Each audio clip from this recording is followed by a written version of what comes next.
When the iPod was first launched, it seemed like the stuff of voodoo magic. We could suddenly listen to our music, our entire library, anywhere, at any time. Our music library was suddenly mobile, and it was cool too. When you're walking down the street and you saw somebody else with that ubiquitous white cable trailing down from their iPod into their jeans pocket, you knew that they were part of the iPod gang. And the iPod made Apple cool as well. And it made it a brand everybody was talking about. Before that, Macs really had only been used by designers, creatives, and musicians. But suddenly everybody was carrying an Apple device. I tell you what, if the iPod was a car, it would be a VW Beetle. And in this video, I'm going to tell you what I've gone back to listening exclusively to my music on a classic iPod. Part of the beauty of an iPod was how simple it was to use.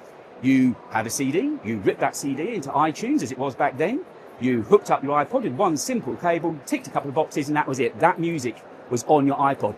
And it was also the same with music that you bought. You could buy music back then. Do you remember you could actually buy a track? You could buy it on your iPhone. By the time you got home, it would magically be on your Mac. You could hook up your iPod with that same cable, and it was there. It was yours to listen to.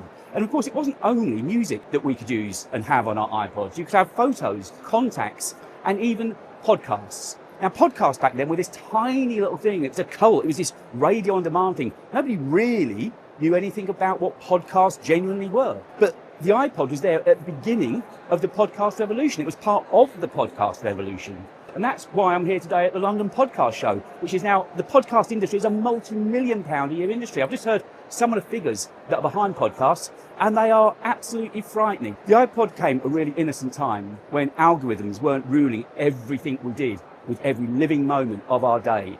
And the great thing about the music on our iPods was that we bought it, we owned it. Every track meant something. There was a memory attached to it, there's passion attached to it, and that's why our iPods meant so much to us. And our iPods meant so much to us, it wasn't unusual to have more than one. You might well have a Nano, a shuffle for the gym. And I remember my iPod actually got stolen. My iPod Classic got stolen not long after I bought it, and I bought an iPod Touch. Little did we know then that the iPod Touch was really going to be the precursor to the iPhone. Now, of course, none of us were soothsayers. We couldn't have told back then just how important and how central to our lives an iPhone was going to become. But you know what, looking back now, the iPhone was almost part of the ruination of the listening experience, the pure listening experience of music. So it was around this time that the iPhone grew in popularity, and that was the way that most people were listening to their music.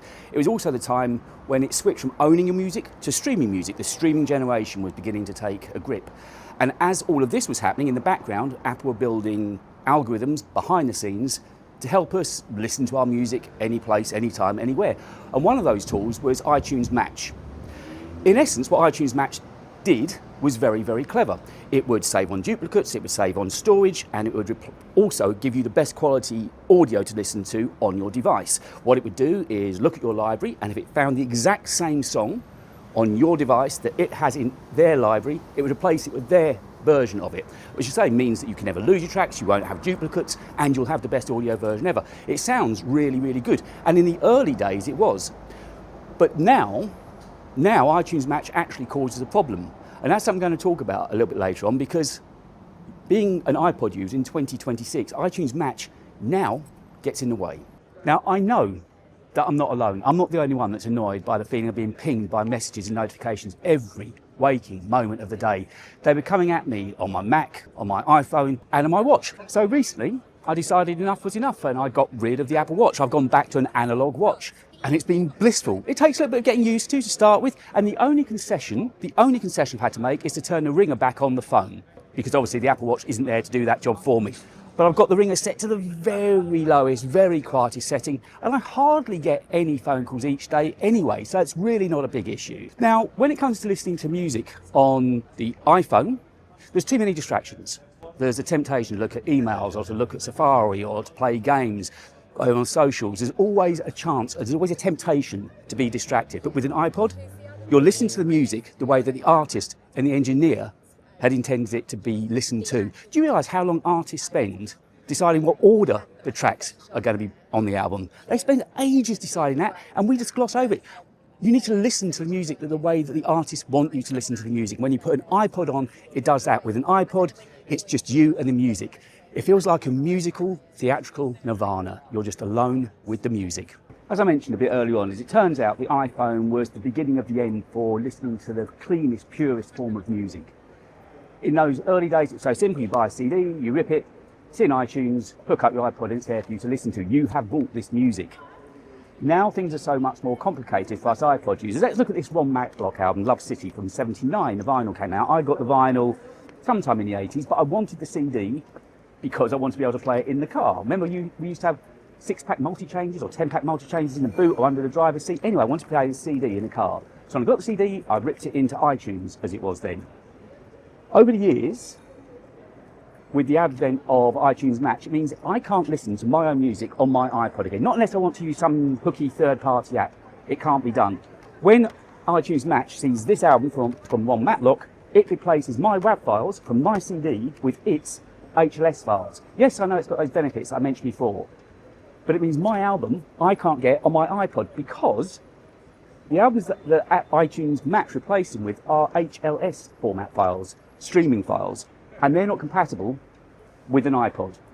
I've tried, and it's not, you just can't do it. So the only way I could get this onto my iPod would be to put the tracks, find them in Finder, say, put an underscore, remove a character and a name, shorten the track by a second, then I could do it. But to be honest with you, even for me, that juice ain't worth the squeeze. It's just not worth the hassle. And I've got a load of vinyl from my years in radio as well. Now, luckily, I did ripple my vinyl at 44.1 WAVs, and it's on my NAS, so I can listen to it pretty much anytime, any place. That's great. But I'd love to be able to listen to it on my iPod. And again, without using those third-party apps, it can't be done. I was hoping that I could connect my iPod to my NAS and maybe drag and drop. Nope, can't be done. Even as far back as the early days of the iPod, Apple had you hooked in and locked in to their ecosystem. You've got to use Apple Music to get the music into your iPod. It's so frustrating. Trust me, I've spent hours trying to find a workaround, but it just can't be done. There's another thing about iTunes Match. I don't need it. I've been paying for it for years and years and years. It's about £25 a year. It comes up every December for me, and I just pay it because I'm in fear of not paying it. What's going to happen if I don't pay it? Well, it turns out that I don't need to, because iTunes Match is now part of Apple Music. So if you're paying for Apple Music, you don't need to double up and have iTunes Match as well.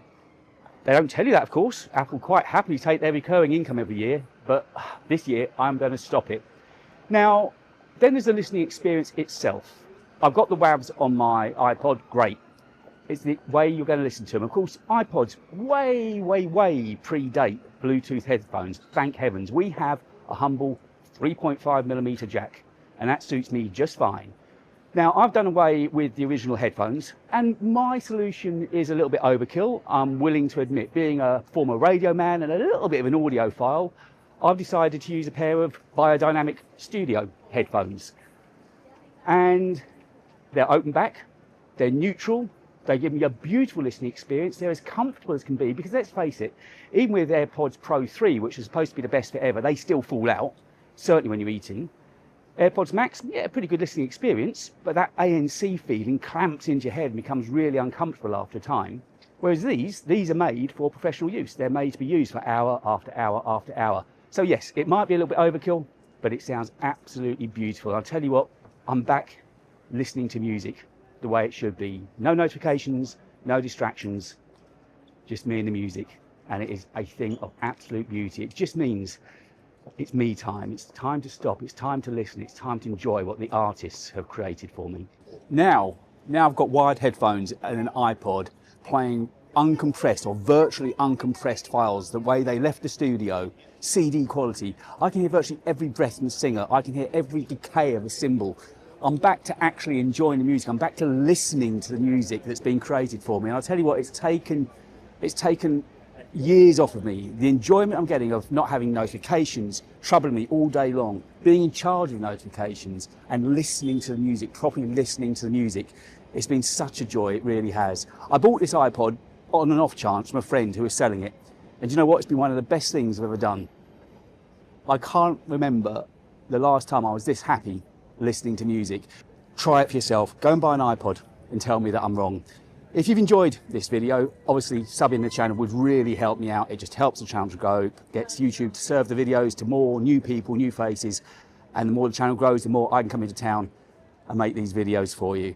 And if you've enjoyed this video and my take on things and just seeing me walk around London talking about the gear that we love, I'm going to leave a video for you to watch now about why the MacBook Neo is so special.